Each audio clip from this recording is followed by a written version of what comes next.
stop now.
person with conscience was murdered was in cold blood in Minnesota just a few days ago, right in front of the community, right in front of the news, right in front of the media. All seen the disgusting, outrageous act of ICE and the other enforcement agencies.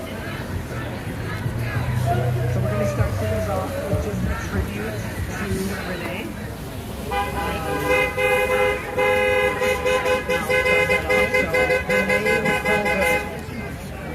Renee was a 37-year-old woman.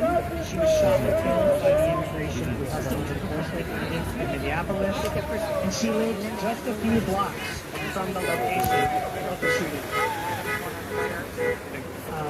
A neighborhood member said, she had a really good life, but it was a hard life. She was a wonderful person. Family members recall that Nicole was a devoted Christian who took part in youth missions trips. She also loved to sing.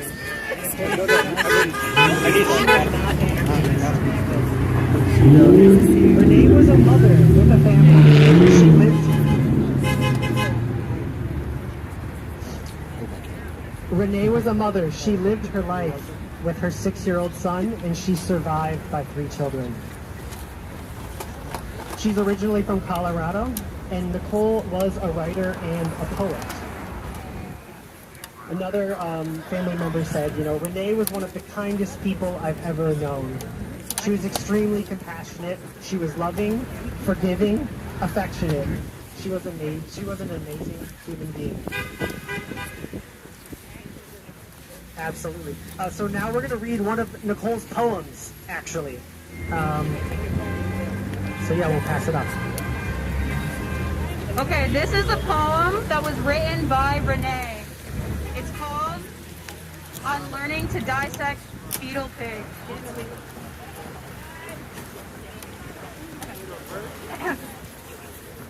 I want to back my rocking chairs, solicitous sunsets and coastal jungle sounds that are tercets from cicadas and pentameter from the hairy legs of cockroaches. I've donated Bibles to thrift stores, matched them in plastic trash bags with an acidic Himalayan salt lamp, and the post-baptism Bibles that once plucked from the street corners from the meaty hands of zealots and dumbed down, easy-to-read, parasitic kind. I remember more the slick rubber smell of high-gloss biology textbook pictures. They burned the hairs inside my nostrils and salt and ink that rubbed off on my palms. Under clippings of the moon at 2:45 a.m., I study and repeat.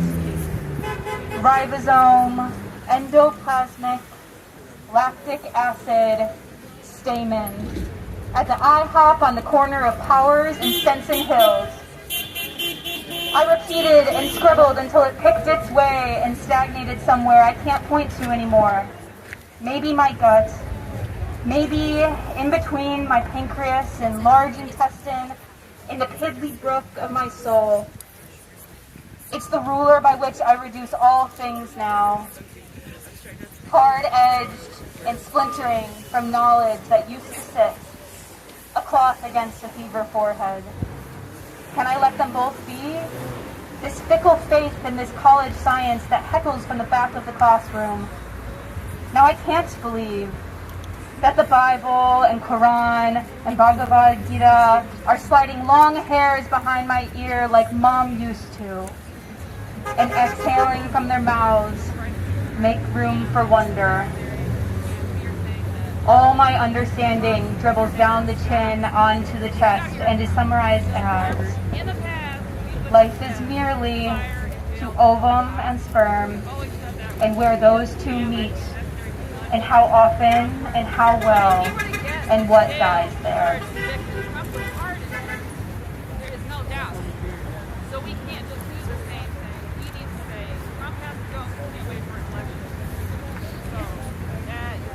Thank you for reading. A couple more quotes from her neighbors. Renee had a beautiful family. They had a son. He's very sweet. He loves our dog. He has always gone to go run up and pet content and playing with it. Renee was just a mom who loved her kids and loved her spouse.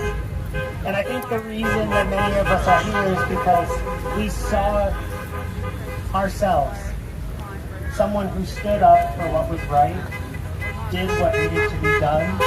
And I think one of the greatest shames that caused her death is that she was alone in that street. And I just appreciate everyone coming here because you're choosing to not be home today, you're choosing to be here, you're choosing to do what Renee would have done. So thank you again. So with that, I just want to take a moment for some silence. So let's just take a moment of silence for Renee and her family.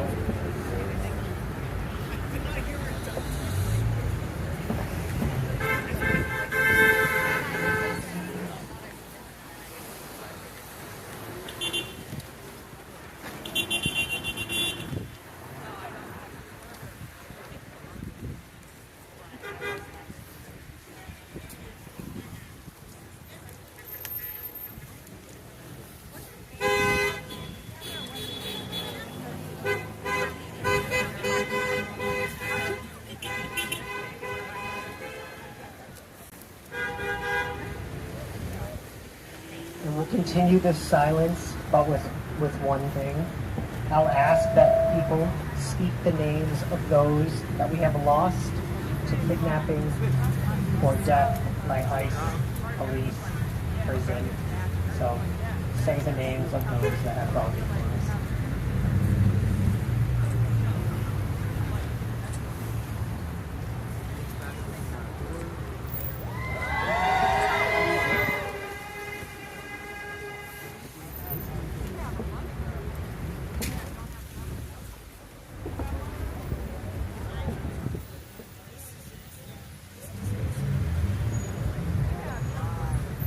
Asada Shakur.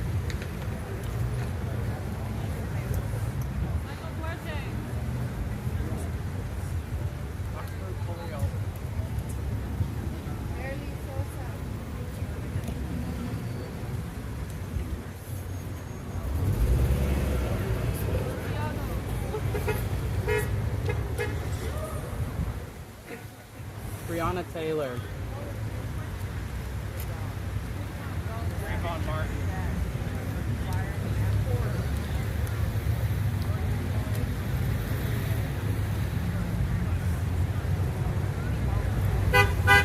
Sean Bell.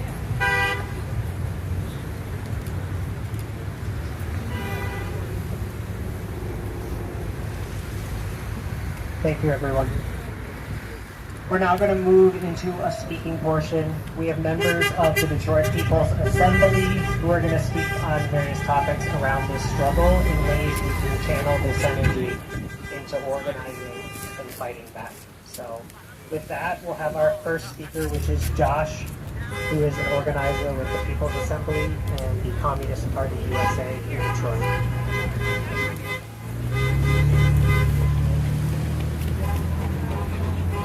Thank you. I want to start by reading out the statement that the Assembly has provided the People's Assembly released on the murder of Renee Nicole Gold.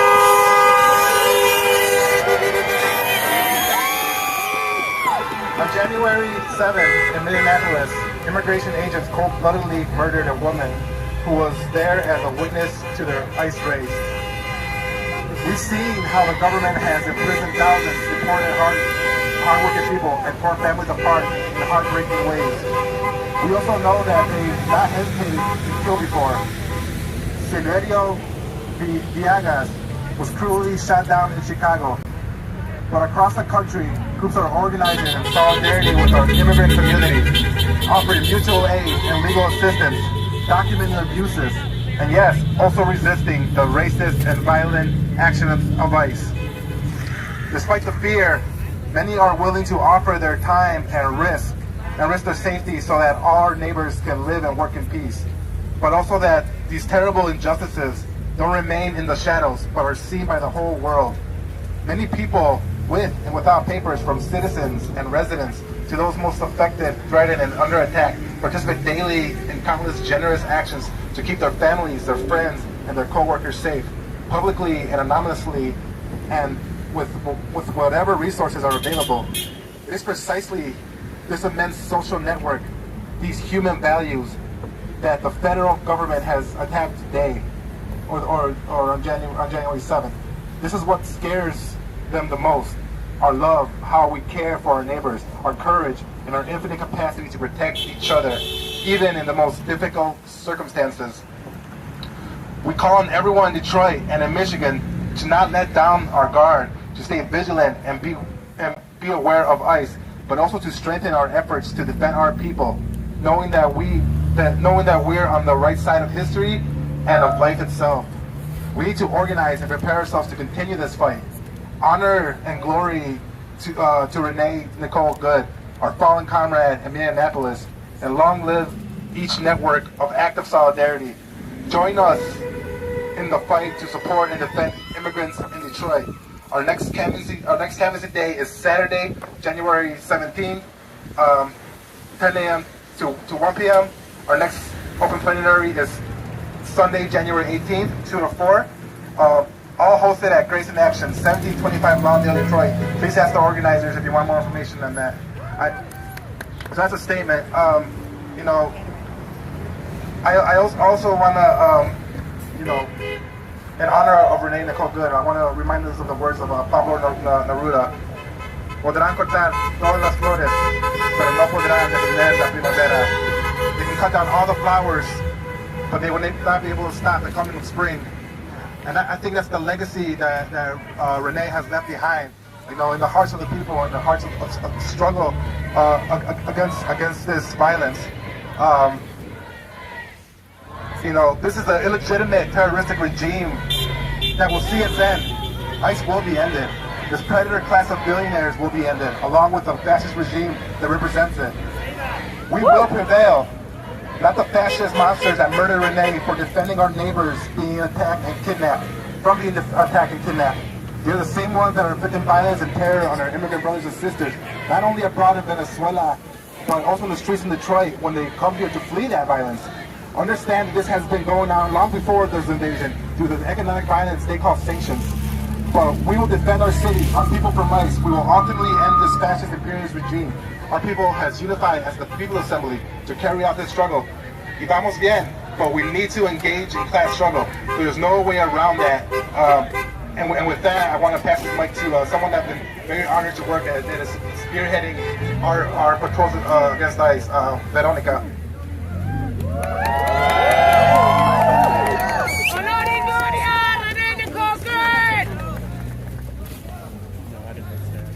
So it's almost going to be a year. My name's Veronica Rodriguez. I'm a single mom. Okay, I'll yell. So I'm a single mother. And I promise in the memory of Renee that her death will not be in vain. That I will not abandon my child. That I will continue to defend and stand up even when I feel tired. Even when I feel alone, because I'm not going to forget that she went out there one morning thinking she was going to come home. She was doing nothing but what we do every morning for almost a year now. Where we get up and we document, and we witness, and we bear witness, and we share without fear, and we stand up, and we face these demons that come into our cities, that come into our communities, whether we're educated or not, whether we're left or right, we all bleed red. And we cannot forget the blood that was shed in the name of freedom. There's a child, there is children still, not only hers, but the many children, and I know that that's why she went out that morning. Because she knows that she knew and she knows that she didn't want her child to be scared. And I think about my 14-year-old child every day, and I apologize to him because this is not how I was raised. So I encourage you not only to be present tonight, but your schools need you. We need you to come out and patrol so our kids continue to receive an education, to know what freedom is about. By